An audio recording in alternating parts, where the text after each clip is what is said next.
मैं कहूँगा हमारे पहलवान जी डॉक्टर गजेंद्र जी के हमारा स्वागत करेंगे और आते हैं।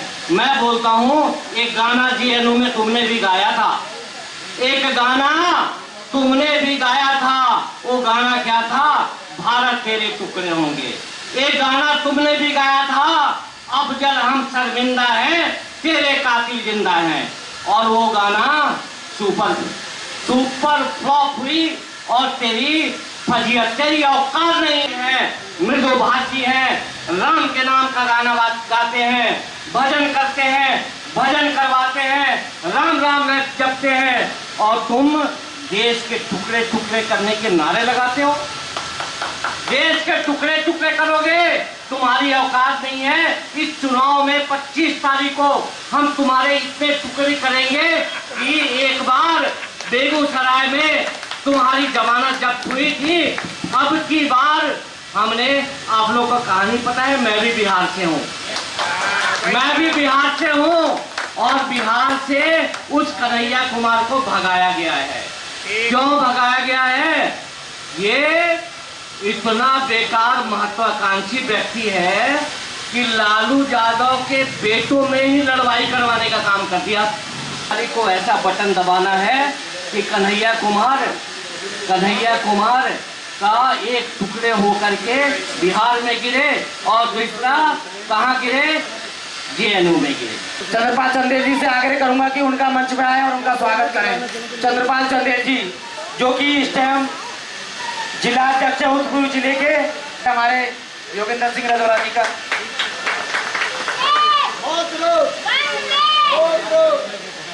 मैं मोतीलाल जी से भी कहूंगा, मोतीलाल जी। दीपराज रावल जी मेरे प्रिय मित्र ठाकुर साहब के बेटे, वो भी यहाँ पर बैठे हैं। मैं देवी दीपिका एससी मोर्चा से उपाध्यक्ष आपके सम्मुख कुछ थोड़े से शब्द रखना चाहूंगी। वो कन्हैया कुमार नहीं है, वो रावण है। कन्हैया कुमार सिर्फ कहने को कन्हैया है, सिर्फ वो कहने के लिए कन्हैया है। आपने सुना होगा कैसे उसने कहा कि भारत तेरे टुकड़े होंगे इंशाअल्लाह इंशाअल्लाह। हमें इंशाअल्लाह से दिक्कत नहीं है, हमें इससे दिक्कत है कि वो देश का विरोधी है। वो देश का विरोधी है तो जनता का विरोधी है, और आपके हाथ में है कि आपको किसे विजय बनाना है, किसे विजयी बनाना है और किसको अपना मतदान देना है।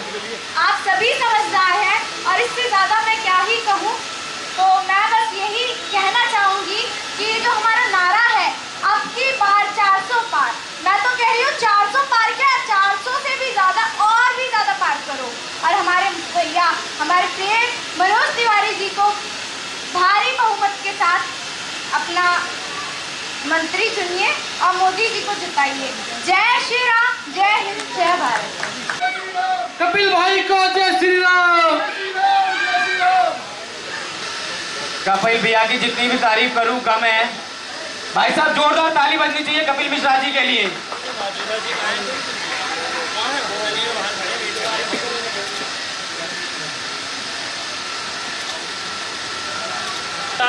हमारे सामने जिसको भेजा है ना, ये आप समझ लेना ये टुकड़े टुकड़े गैंग का मेंबर है।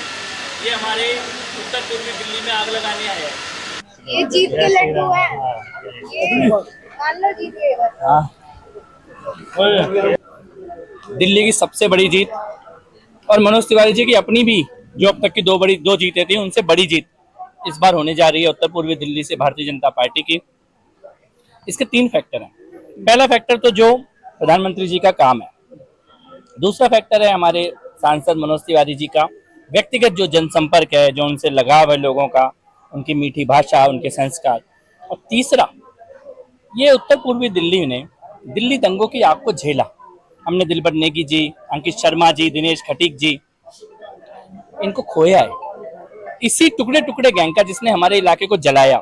उमर खालिद जेल में बंद है और उमर खालिद के यार को यहाँ पे जो टिकट दिया है, ये एक तरह से कांग्रेस ने और आम आदमी पार्टी ने पीड़ित हिंदुओं के जख्मों पे नमक छिड़कने का पाप किया है। इसका सूद समेत बदला लेंगे। जो कांग्रेस अगर ये सोचती है कि उत्तर पूर्वी दिल्ली के पीड़ित हिंदुओं की इस प्रकार अपमान करेंगे आप, टुकड़े टुकड़े गैंग का कैंडिडेट उतार कर उसी को जिन्होंने आग लगाई हमारे इलाके में, तो वो ये समझ ले कि हम इसका सूद समेत बदला लेंगे और जमानत जब्त करा के यहाँ से वापस भेजेंगे। कपिल जी, कन्हैया कुमार का कहना है कि मनोज तिवारी जी की नींद उड़ चुकी है जब से वो आए। देखिए, कन्हैया कुमार जब से आए हैं मतलब वो तो छुट्टी मनाने आए हैं और 25 तारीख के बाद उन्हें दोबारा आना भी नहीं है। जैसे वो बेगूसराय नहीं गए दोबारा, ऐसे ही वो उत्तर पूर्वी दिल्ली भी नहीं आएंगे। मैं एक बात पूछना चाहता हूँ कन्हैया कुमार जी से कि उनकी लोकसभा का चुनाव लड़ने की योग्यता क्या है? उन्होंने समाज के लिए, राष्ट्र के, उनकी केवल एकमात्र योग्यता है कि उन्होंने जेएनयू में इस देश के खिलाफ एक विवादास्पद नारा लगाया। उन्होंने कहा भारत तेरे टुकड़े होंगे, उनकी पार्टी के टुकड़े टुकड़े हो गए। आज उनके अध्यक्ष भी दिल्ली के जो है वो भाजपा में हैं, उनके सभी प्रमुख नेता कांग्रेस पार्टी छोड़ चुके हैं। तो टुकड़े टुकड़े कराते हुए आज वो कांग्रेस के टुकड़े टुकड़े करा रहे हैं और उत्तर पूर्वी दिल्ली उनको इस बार ऐसा परिणाम देगी कि अगली बार जब वो नॉमिनेशन का फॉर्म भी भरेंगे कहीं से, देश में किसी भी हिस्से से, उसके बाद 4 बार सोचेंगे, ऐसी पराजय होगी उनकी। केजरीवाल जी भी तो आ चुके हैं समर्थन में। केजरीवाल जी की जो गति है वो पूरा देश देख रहा है। स्वाति मालीवाल जी के साथ जो हुआ वो भी पूरा देश देख रहा है, जेल से बाहर आकर जो उन्होंने किया। और उत्तर पूर्वी दिल्ली के और दिल्ली के सब लोगों को पता है वो 2 तारीख को दोबारा जमा हो जाएंगे। अभी तो 20 दिन के लिए आए हैं, अब वो जमा होने जा रहे हैं तिहाड़ में और अब की बार लंबा जमा होंगे। वो कह रहे हैं ना, वोट दो तो जमा नहीं हूँ मैं 2 तारीख को, तो वोट मिलेगा। फिर वोट नहीं मिलेगा, इसका मतलब जनता उन्हें जेल भेजना चाहती है। ये भी उन्हें साथ में कहना चाहिए कि अगर मैं हारा तो इसका मतलब जनता मुझे जेल में देखना चाहती है। ये बात निहित है। तो 4 जून को दिल्ली की जनता बता देगी उन्हें कहाँ देखना चाहती है। और वैसे भी अरविंद केजरीवाल एक नए अपराध में जेल जाने की तैयारी कर रहे हैं। जैसे एक हैबिचुअल ऑफेंडर होता है, एक चीज से बाहर निकला और तुरंत दूसरा अपराध कर दिया, जेब कतरी में गया था और बाहर आते ही गला भी। तो वो अरविंद केजरीवाल ने वो जो व्यवहार दिखाया, मुझे नहीं लगता इसके बाद कोई भी न्यायाधीश उन्हें जमानत देने के बारे में सोचेगा। प्रधानमंत्री जी उत्तर पूर्वी दिल्ली में सभा करने वाले हैं, कितना इफेक्ट? ऐतिहासिक सभा होगी, ऐतिहासिक सभा होगी। हम सब लोग प्रधानमंत्री जी को सुनना चाहते हैं। हजारों की संख्या में लोग वहां पर जाएंगे। आप वहां पर देखिए, हमारी अब तक की सबसे बड़ी जनसभा होगी, एक ऐतिहासिक जनसभा है और अभी से लोग तैयारी कर रहे हैं। और मुझे लगता है कि जनसभा शाम की है, लेकिन सुबह से ग्राउंड पे लोग पहुंचना शुरू हो जाएंगे। जय श्री राम। उत्तर पूर्वी दिल्ली के अंदर चुनावी माहौल लगातार गर्माता जा रहा है।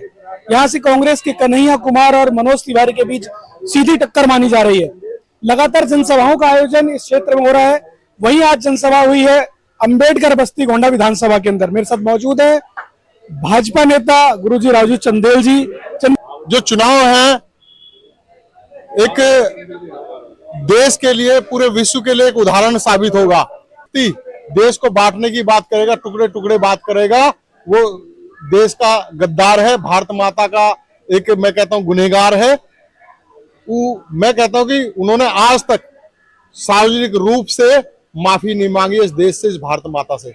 तमाम अनुसूचित जाति के लोगों ने जब उनके भगवान वाल्मीकि जी को जो एयरपोर्ट का नामांकन किया, इतने उत्साहित हुए वो। जब भगवान वाल्मीकि जी की प्रतिमा का अनावरण भगवान राम के मंदिर के प्रांगण में लगी तो उन्हें दलित समाज को लगा कि यही हमारे एक पालनहार है। जब दलित समाज के लोगों के पैर धो करके मोदी जी ने चरण स्पर्श किए, तो मैं कहता हूं कि ये देश का अगर कोई दूसरा गांधी है तो नरेंद्र मोदी है।